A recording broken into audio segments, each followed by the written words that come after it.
Hello students, today we are going to discuss a topic liberalization.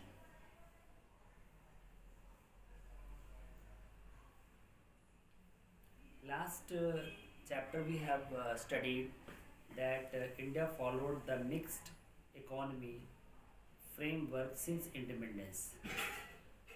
India was able to achieve growth in saving, developed a diversified industrial sector which produces a variety of goods and experience sustained expansion of agriculture output which ensured food security.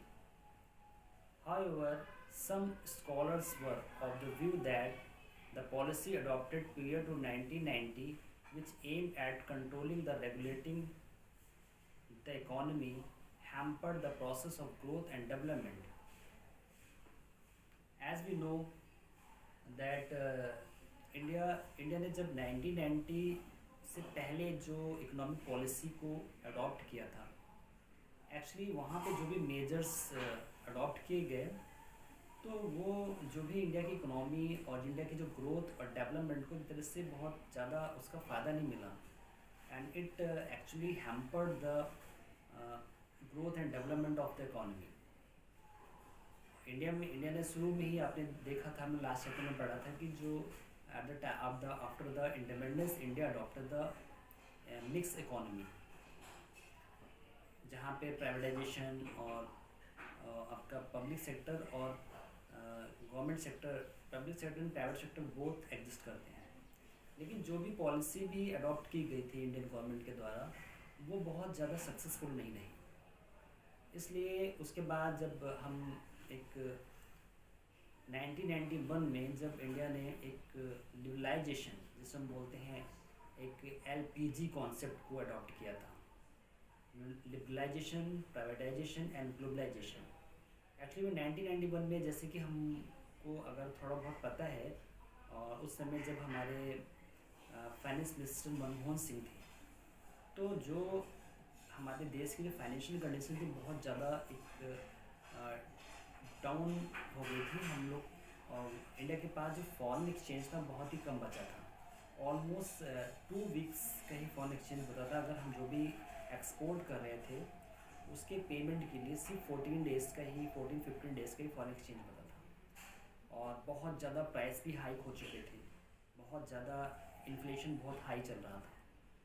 तो उस समय जो भी India को जो problem face कर रही थी इंडिया एक फाइनेंशियल क्राइसिस की, उसको दूर करने के लिए 1991 में इंडिया ने अपनी पॉलिसी अडॉप्ट की LPG, liberalization, privatization and globalization, जिसमें इंडिया ने डब्ल्यूटीओ से और आईएमएफ से जो लोन लिया, फंड लिया था, उसमें उन्होंने उनसे जो भी कंडीशन रखी गई कि अगर आप जो भी हम आपको तभी फंड दे पाएंगे कि आप अपनी जो पॉलिसीज़ को थोड़ा चेंज करें, जिसमें आप जो एफडीआई है उसको बढ़ाएं, लाइसेंसिंग पॉलिसीज़ को चेंज करें, जो भी रिस्ट्रिक्शंस हैं एफआईआईस पे उनको कम करें, तभी आपको हम लोन दे पाएंगे।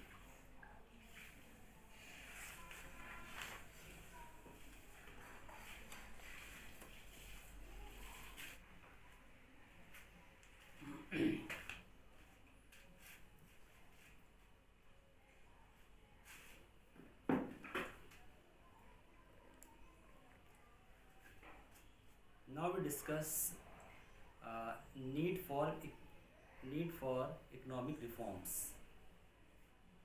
एक्चुअली में जो 1991 में जिस तरह के जो न्यू पॉलिसी को इंडिया गवर्नमेंट ने अडॉप्ट किया था, तो उसमें एक्चुअली इसकी ज़रूरत क्यों पड़ी, वो कौन कौन से जो प्रॉब्लम्स हैं जो इंडिया ने फेस की थी 1991 से पहले, जिसकी वजह से गवर्नमेंट है adopted new economic policy 1991. Now you can see the first problem India faced, that is fiscal deficit. What is fiscal deficit? Fiscal deficit is the difference between government expenditure and government revenues. Government expenditure and government revenues. Government क्या करती है कि जो भी expenses करती है, expenditures करती है, उसके बदले में गवर्नमेंट्स को जो भी रेवेन्यूज़ मिलते हैं, जो जो भी गवर्नमेंट टैक्सेस लेती है या जो भी अदर जो उसको रेवेन्यूज आते हैं फ्रॉम बैंक्स फ्रॉम पब्लिक्स, अगर एक्सपेंडिचर्स गवर्नमेंट के ज़्यादा हो रहे हैं और रेवेन्यूज कम हो रहे हैं, then we call it a fiscal deficit. तो at the time of 1990 around, India facing a huge problem of fiscal deficit. तो इस प्रॉब्लम को ओवरकम करने के लिए ही इंडिया के पास एक ही ऑप्शन था कि वो अपनी पॉलिसीज़ को चेंज करे, अपनी पॉलिसीज़ को लिबरलाइज करे, या जो भी प्रॉब्लम्स आ रही थी जो इंडस्ट्रीज़ को, तो उनको दूर करके जल्दी से जल्दी फिस्कल डिफिसिट को एक बैलेंस में लाना था। और अब 1991 fiscal deficit of the government increase too much because of increase in non-development expenditure, like expenditure on administration, and non-plan expenditure like expenditure incurred to help flood victims। Actually जो एक budget prepare होता है उसमें जो plan किया जाता है कि where government have to expand, वहाँ पे कुछ इस तरह के एक्सपेंडिचर भी इनकर्ड होने लगे जो नॉन प्लान थे, जो पहले से प्लान नहीं थे। तो उसकी वजह से बहुत ज़्यादा इंडिया को एक्सपेंडिचर करना पड़ा, जिससे उनका फिस्कल डिफिसिट बढ़ गया।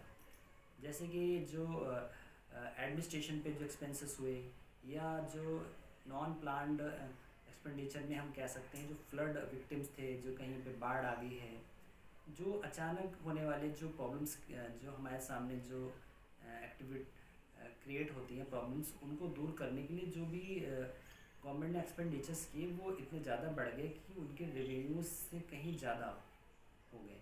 तो वो एक तरह से बहुत बड़ी प्रॉब्लम आ गई फिस्कल डिफिसिट की। Developing policies require the government to increase its revenue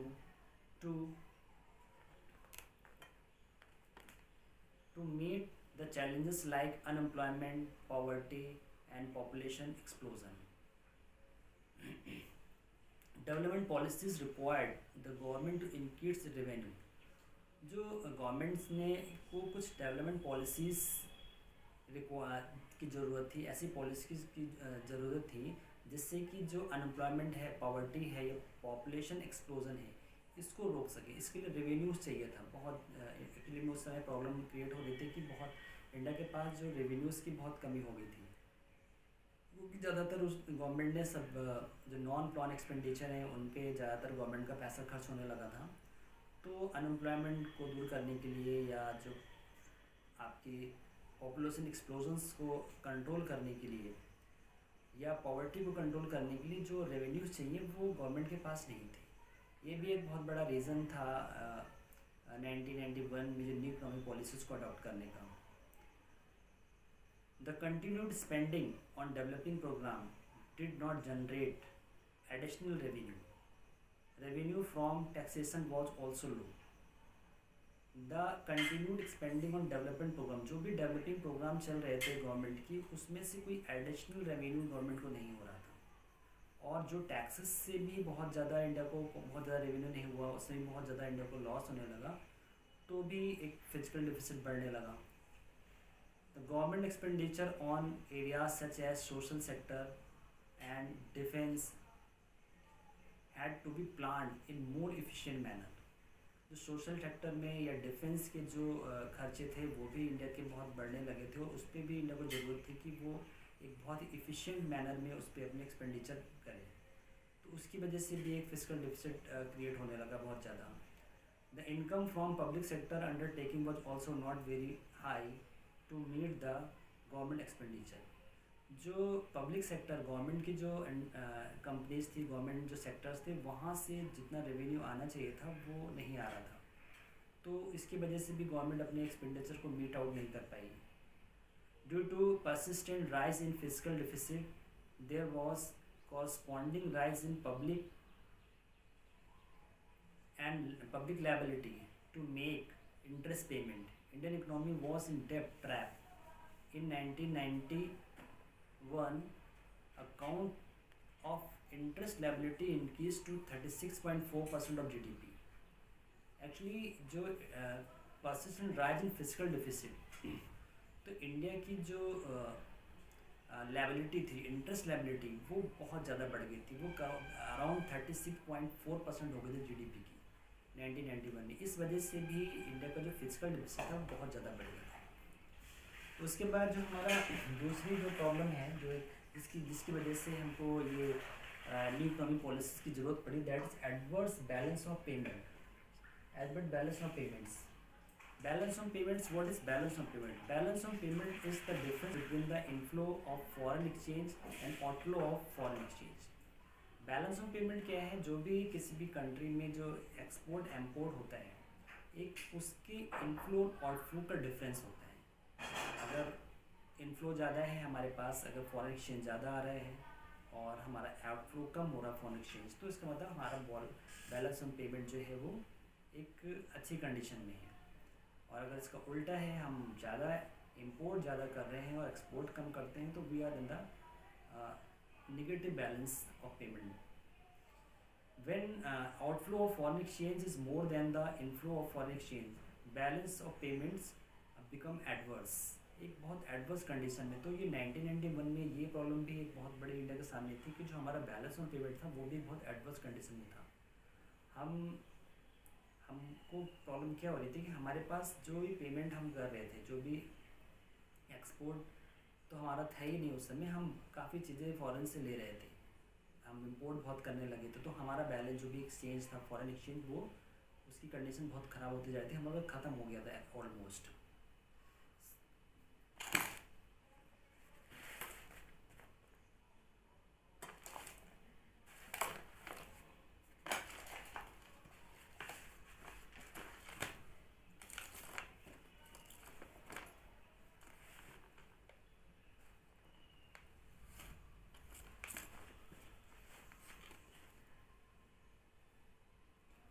Before 1991, exports were less due to poor quality of domestic goods, and imports were more despite of heavy tariff and quotas. Before 1991 से पहले जो हमारा export था उसकी condition बहुत ख़राब थी, बहुत ज़्यादा लो था, बिकॉज ऑफ हमारी जो गुड्स और सर्विसेज की क्वालिटी बहुत लो थी। इस वजह से हमारा एक्सपोर्ट बहुत कम हो रहा था और इंपोर्ट हमारा बहुत बढ़ता जा रहा था despite heavy duties and tariffs. Balance on payment increase from 2214, जो बैलेंस ऑफ पेमेंट था हमारा 2214 करोड़ इन 1980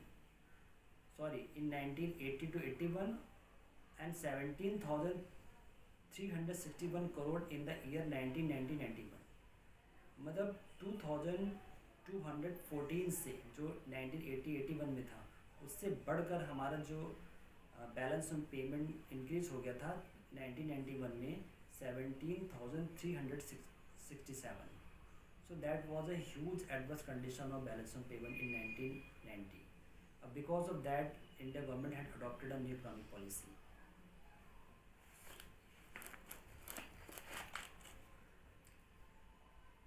And the next, fall in foreign exchange reserve. Foreign exchange reserve fall in. Actually, there are the reserve of foreign assets like foreign currencies, foreign securities, etc.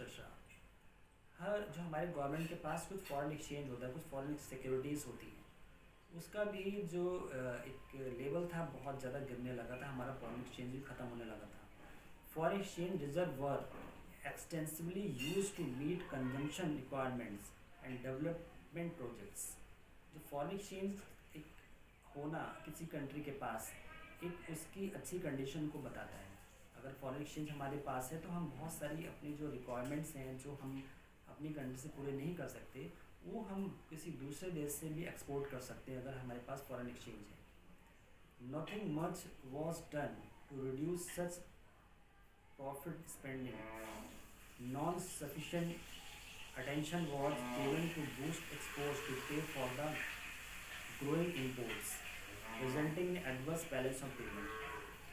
हमारा जो balance of payment था बहुत adverse condition में चला गया, because we are not able to purchase, we are not able to meet the payment of exports the time.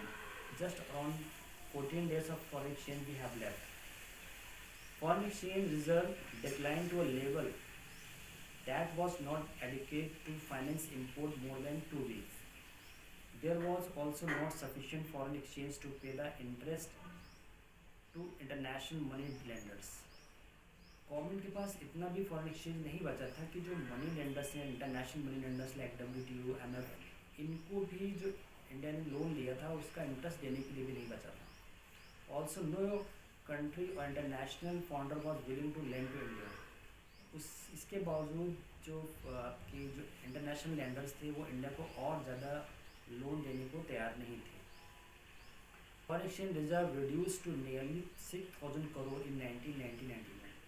जो India का foreign exchange था वो 6,000 करोड़ से भी नीचे आ गया था 1991 में, फ्रॉम नियरली 8,200 करोड़ इन 1981, जो कि 8,200 था 80 और 81 में. Then rise in price inflation. Inflation is consistent rise in general prices level due to shortage of aggregate supply. Around 90 के जो हमारा जो इन्फ्लेशन रेट बहुत ज़्यादा बढ़ गया था बिकॉज ऑफ जो सप्लाई थी वो उतना ज़्यादा नहीं थी. हमारा प्रोडक्शन बहुत ज़्यादा कम हो चुका था, हमारे पास उतना ज़्यादा रॉ मटेरियल नहीं बचा था, उतना ज़्यादा हमारे पास जो गवर्नमेंट की इनकम रेवेन्यूज़ भी कम हो गए थे, जो बहुत ज़्यादा इन्वेस्टमेंट नहीं हो पा रहा था. तो उस वजह से सप्लाई बहुत कम हो गई. सप्लाई कम होने की वजह से जो प्राइसेस थे गुड्स के वो बहुत ज़्यादा हाई होने